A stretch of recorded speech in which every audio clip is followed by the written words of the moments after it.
You bake with it. You brush your teeth with it. You scrub your sink with it. You pour it in your fridge to kill odors, toss it on a grease fire to kill flames, and dissolve it in water to kill heartburn. One powder. Same white powder in the same orange box. Nothing else in your kitchen works in food, medicine, and cleaning products at the same time. But here is something that might surprise you. Baking soda is not a blend. It is not a mixture of ingredients designed for different jobs. It is a single molecule. Sodium bicarbonate. And every one of those uses, from the fluffiness of your pancakes to the freshness of your refrigerator, comes from the exact same chemical reaction. Humans have used sodium-based alkalis for thousands of years, without knowing what they were. Ancient Egyptians harvested a mineral called natron from dry lake beds. They used it to preserve mummies, clean their teeth, and make glass. Natron is a natural mixture of sodium carbonate and sodium bicarbonate, the same compound we now call baking soda. They had no idea why it worked. They just knew it did. For centuries, that knowledge barely changed. Then, in 1791, French chemist Nicolas Leblanc figured out how to produce sodium carbonate from salt and limestone. A decade later, a Berlin pharmacist named Valentin Rose isolated pure sodium bicarbonate for the first time. The mystery mineral finally had a formula. Sodium bicarbonate. Sodium, hydrogen, carbon, oxygen, a type of salt. But the real breakthrough came in 1846 when two Americans, John Dwight and Austin Church, opened a factory in New York to mass-produce baking soda. Church's son owned a mill whose logo featured the Roman god Vulcan, represented by an arm and hammer. That logo became the brand. Arm & Hammer baking soda has been sold continuously for over 170 years. Then chemistry caught up with the kitchen. Here is the thing nobody tells you about baking soda. Every use, every trick, every hack you have ever heard comes down to one property. It is a base. On the pH scale, baking soda sits at about 8.3, just basic enough to react with acids. When sodium bicarbonate meets an acid, any acid, it triggers an immediate reaction. The hydrogen atoms bond to form water. The carbon and oxygen escape as carbon dioxide gas. Acid plus base equals water, carbon dioxide, and a neutral salt. That single reaction explains everything. In baking, the acid comes from ingredients in your batter. Buttermilk, yogurt, vinegar, lemon juice, even chocolate. When these acids hit the baking soda, carbon dioxide bubbles form throughout the dough. Those bubbles get trapped by gluten and starch, and when heat sets the structure, they become the tiny air pockets that make bread soft and pancakes rise. No acid means no gas. That is why baking soda alone cannot leaven anything. This is also the difference between baking soda and baking powder. Baking powder is roughly 30% baking soda, pre-mixed with a dry acid and cornstarch. The acid is built in. Baking soda requires you to supply the acid yourself. Now take that same reaction and point it at your kitchen. Grease is acidic.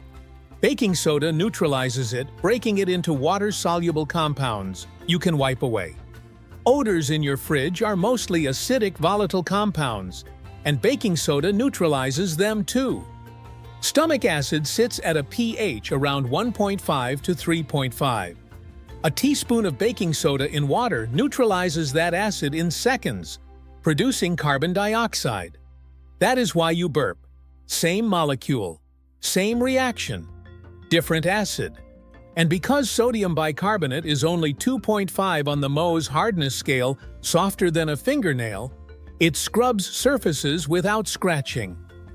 That gentle abrasiveness combined with chemical reactivity is why it appears in toothpaste, kitchen cleaners, and industrial blasting compounds. But the strangest part is where the powder actually comes from. Most baking soda starts as trona, a mineral that formed 50 million years ago at the bottom of an ancient lake in Wyoming. That lake covered 15,000 square miles. When it evaporated, it left behind layers of crystallized sodium sesquicarbonate, buried under hundreds of meters of rock. Today, miners dig 1,500 feet underground through tunnels stretching 2,500 miles across 24 square miles. Wyoming holds the largest trona deposit on Earth, supplying 90% of America's soda ash. Every orange box in every kitchen started as ancient lakebed rock. Here is where the story flips. For all its gentle kitchen uses, baking soda has a more intense side. During the Manhattan Project, scientists used sodium bicarbonate to treat uranium poisoning in workers handling radioactive material. Firefighters carry it because the carbon dioxide it releases smothers flames by cutting off oxygen. Athletes dissolve it in water before competition to buffer lactic acid in muscles. And recent research suggests it may enhance antibiotic effectiveness by disrupting how bacteria regulate their internal pH. A kitchen staple that fights fire's radiation and bacterial resistance. Next time you open that orange box, notice what you are actually holding. Not a cleaning product, not a baking ingredient, not a medicine. A molecule that does one thing. It meets acids and neutralizes them. Every use you have ever known, from the rise in your birthday cake to the fizz in your antacid tablet, is that same reaction playing out in a different context. Look at the ingredient lists around your house. Sodium bicarbonate is in your toothpaste, neutralizing the acids that cause cavities. In your laundry detergent, softening hard water. In your fire extinguisher, waiting to smother a grease flame. Same compound, same mechanism. That is what makes baking soda unusual. Most products are engineered to solve one problem. Baking soda was not engineered at all. It is a mineral that humans found in a dried-up lake and slowly discovered could do more and more. We did not design it for anything. We just kept finding new acids for it to meet.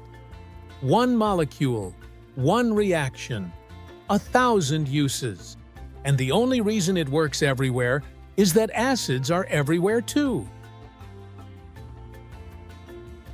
That white powder in the back of your fridge is 50 million years old, and it is still the most versatile thing in your kitchen. That's the process. We reveal how things actually work, one story at a time. If there's something you'd like us to explore next, let us know. Until then, trust the process.